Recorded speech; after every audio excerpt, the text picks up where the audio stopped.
Hi friends, welcome back to my channel, Mystic Magic. Today's video is going to be a whole lot different. I'm starting a new series called Real Talks where I explore the deeper truths in life and spirituality in order to expand consciousness and rise to our greatest potential.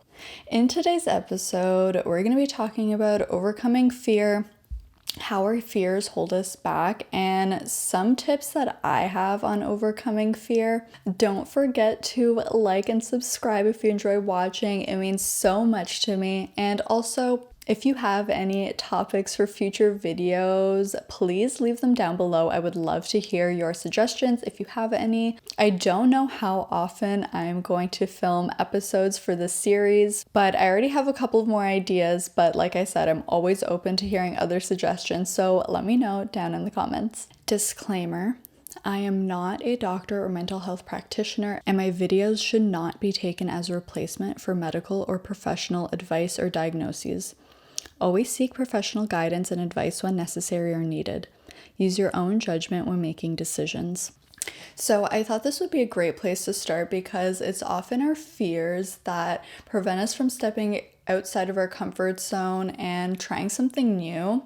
And ironically, this is me overcoming one of my fears. So vulnerability, not a huge fan. I like my privacy. I am a Scorpio after all. And I just don't like people knowing my business. Let me know if you can relate. Like when people ask me questions about myself, I'm like, no, thank you.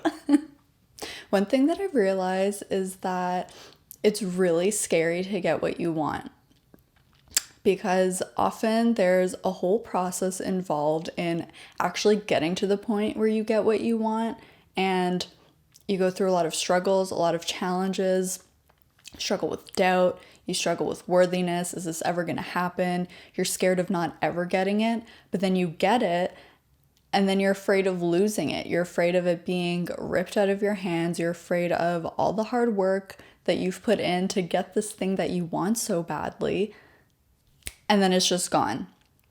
Okay, and that's actually something that happened to me a few years ago, where, long story short, I had a huge tower moment in my life where, if you don't know what that is, it's basically when everything falls apart. It's the worst. But, and it's funny that now I can actually look back on that period and like say that and laugh, like talk about growth, right?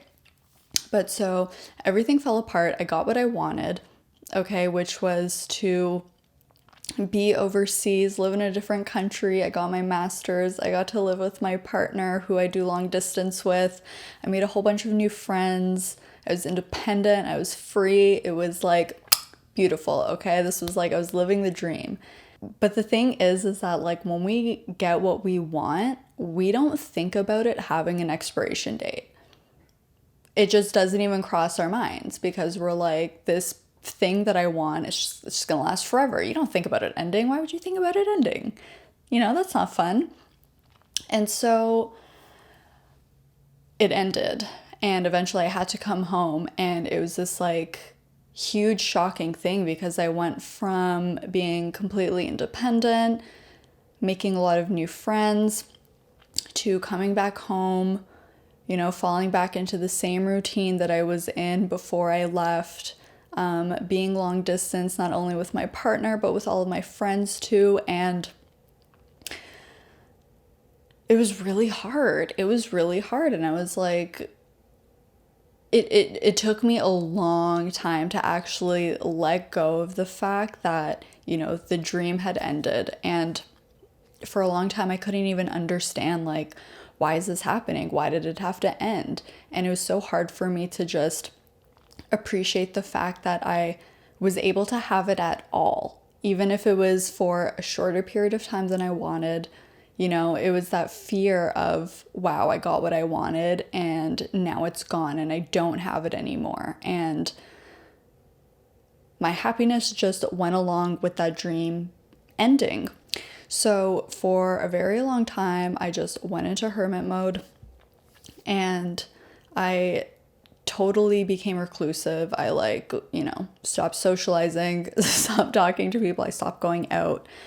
And I spent a lot of time reflecting and thinking. And, the funny thing is that when you first decide to go into hermit mode and you kind of fall away from the world and like completely turn inward, that's scary at first, okay? It's really scary when you have to confront these parts of yourself that you've been ignoring for forever sometimes, or for years, for a really long time. And it's like, I don't want to look at those parts of me. I don't want to be honest with myself. I don't want to, take accountability for certain things that I've done or how I acted or reacted in certain ways. Like, that's not easy to do. And so it's really uncomfortable at first. But what's ironic about it is that after a period of time, you get really comfortable in that stage. And that's what happened to me. I was just like, I like being here in this safe little cave of mine where I'm not talking to anyone. No one's bothering me. No one's asking me what I'm doing with my life because, I didn't know at the time. I had just gotten my master's, and then I realized that, you know what? I don't actually want to go into this line of work. So there's a kicker, right? And so I got really, really comfortable being in the cave, which served its purpose, don't get me wrong. And so it's ironic because then coming out of the cave can feel really uncomfortable. So where we once felt comfortable in the real world, now it was really uncomfortable to go back out into that. I was like, there's people out there. Like, I don't want to go out there. And like, I would literally have so much anxiety anytime I had to leave the house.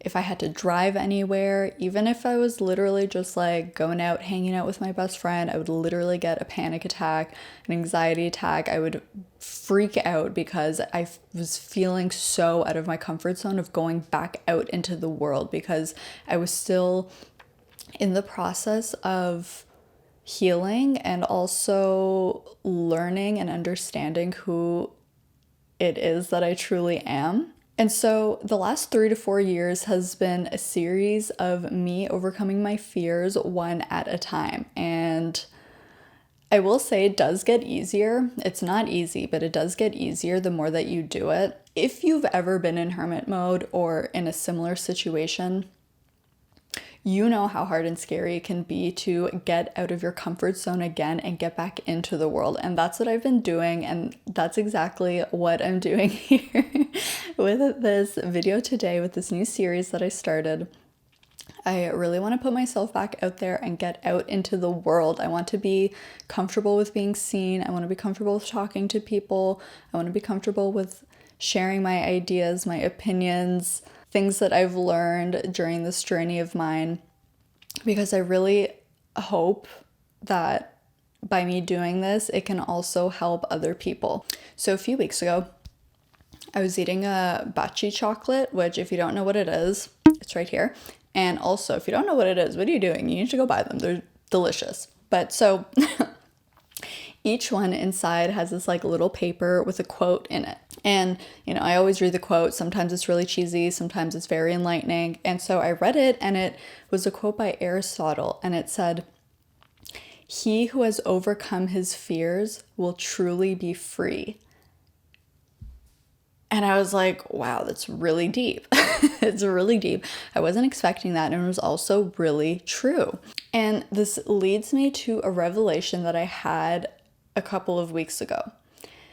And this is what I realized. A lot of the time, the things that we're afraid of aren't really what we're afraid of. It goes a lot deeper than that. We're really afraid of what that thing represents. Fear is a parasite that will change hosts until it finds the one that makes you tick. Fear is not picky. Fear is relentless, and it will keep trying. It will keep evolving forms so that it continues to grip over you.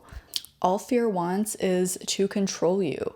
And without control, fear has no power. So for example, I've been scared of the dark my whole life. Like, as far back as my memory goes, I've been afraid of the dark. And yes, even into adulthood, which I used to be totally embarrassed about because I'm like, this is kind of childish. And yes, that's actually exactly the point.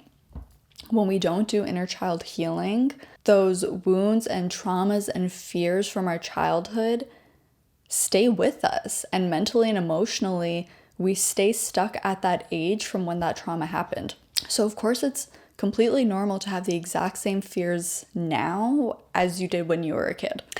I digress. What I realized is that I was never afraid of the dark. I was afraid of what the dark represented. The subconscious, the shadow, those parts of us or those experiences or memories that we shove so far down because we're told or taught or made to feel or are afraid of feeling or confronting those things. So maybe someone told you that you talk too much or you're too loud, also me, or you're not smart enough, or you're overly sexual, or playing the flute makes you a loser. So you feel shame around those things and you shove them down. You try to hide them away so that you don't get hurt by that reaction again. And this leads you to feel like those parts of you are bad or they're unworthy or they're just weird, and nobody wants to feel like that. But the thing is, our shadow isn't bad, it's not weird, it's not gross, it's not something to get rid of. It serves a role, and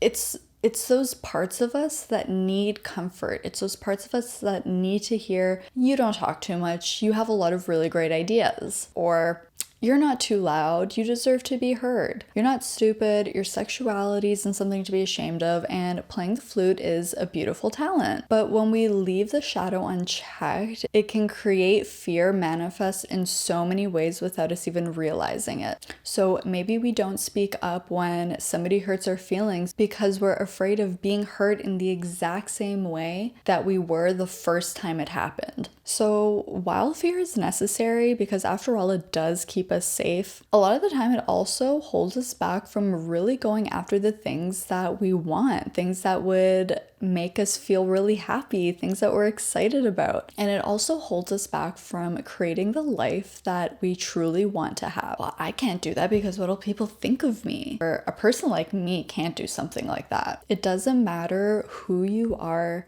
where you come from, what your past is, what mistakes you've made. You are not defined by any of those things. You are worthy and free to choose a new narrative. You deserve to make those changes you've been wanting to make. You deserve to improve your life because you deserve to be happy and be at peace. So at the beginning of the episode, I said how this was me overcoming one of my fears. And if you've ever dealt with rejection or being misunderstood or having your good intentions manipulated and used against you, then I know you know how hard it is to put yourself back out there and to try again. But I'm really hoping that by me doing this, it inspires someone to have the confidence to do the same thing. So I challenge you to pick one fear and commit to overcoming it this year. Whatever it is, whether it's telling someone how you feel, starting that new hobby, quitting that bad habit, having an experience that you've always wanted to have, or whatever the case is. So now I'm going to share some tips that I have that helped me overcome some of my fears over the past few years. And I would also love if you have any tips as well to leave them down below in the comments. That way we can all learn from each other, support each other, hype each other up.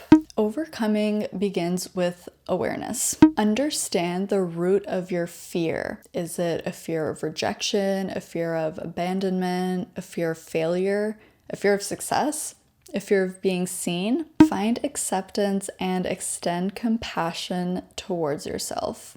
Ignoring it or resisting it doesn't make it go away, it just perpetuates suffering. Visualize yourself facing the fear. A lot of the times we fear things because it's unfamiliar and we don't know what to expect. So for example, this is one I used to do all the time. Picture yourself standing on the stage or in front of the class and giving your presentation. This was something that really helped me a lot. I've always loved public speaking from when I was a kid, and I used to have a lot of people come up to me after and be like, oh wow, like you never get nervous. I'm like, no, that's not true at all. Like every time I have to speak in front of a bunch of people, I definitely get nervous. Like my heart is beating in my chest, I get sweaty, I get clammy.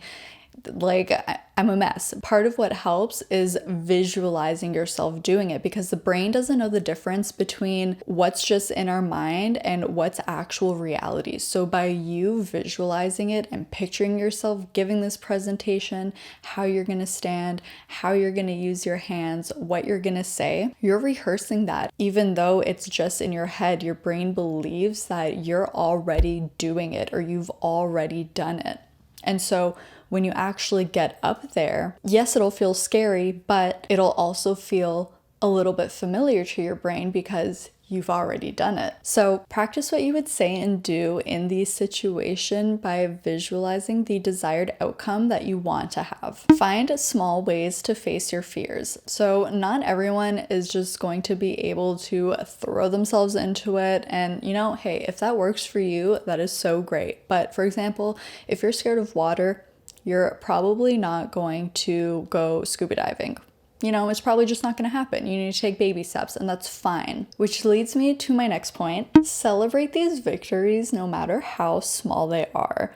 Overcoming fear is not easy, and honestly, it's probably one of the hardest things that we ever do if we do choose to do it. Overcoming fear takes time and a lot of patience and compassion towards yourself. Have healthy coping mechanisms in your tool belt. So for example, breathing exercises, identifying 5 blue things that you can see in your environment, repeating positive affirmations, grounding yourself in the present moment, shifting your focus to a positive or a neutral thought, shifting your focus to a positive emotion like gratitude or joy, and use your imagination to create best case scenarios instead of worst case scenarios. This is a really big one, and something that I've been doing lately to redirect negative spiral thinking is when I catch myself diving into one of these worst case scenarios, I stop myself and I say, no, we're gonna focus on the life we want to have, not the life that we don't want to have. And I completely shift my focus,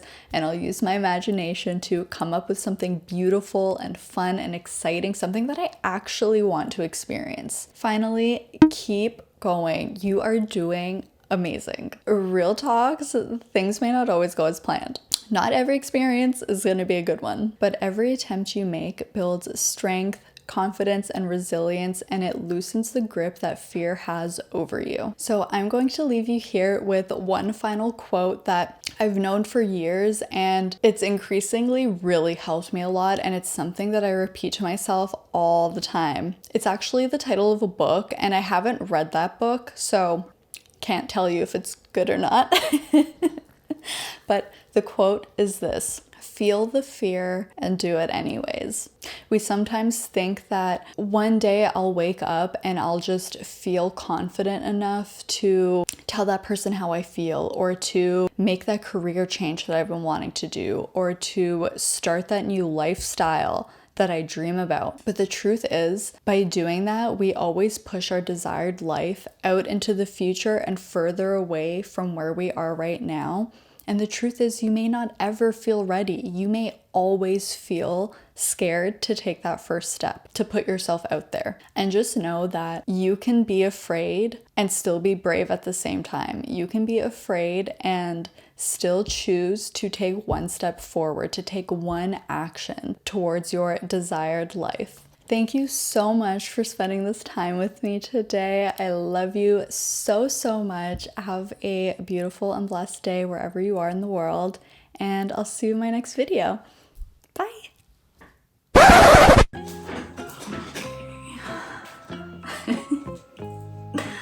Oh my god, why is this so nerve-wracking? Okay, it's fine. I'm fine. I'm totally fine. Am I procrastinating right now? Yes. Okay.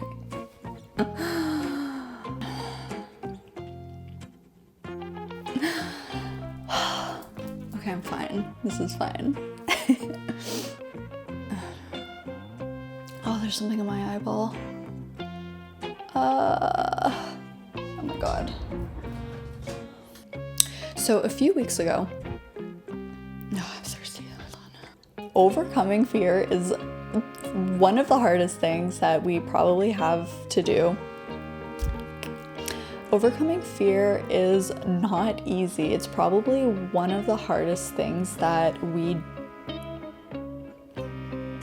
oh my god.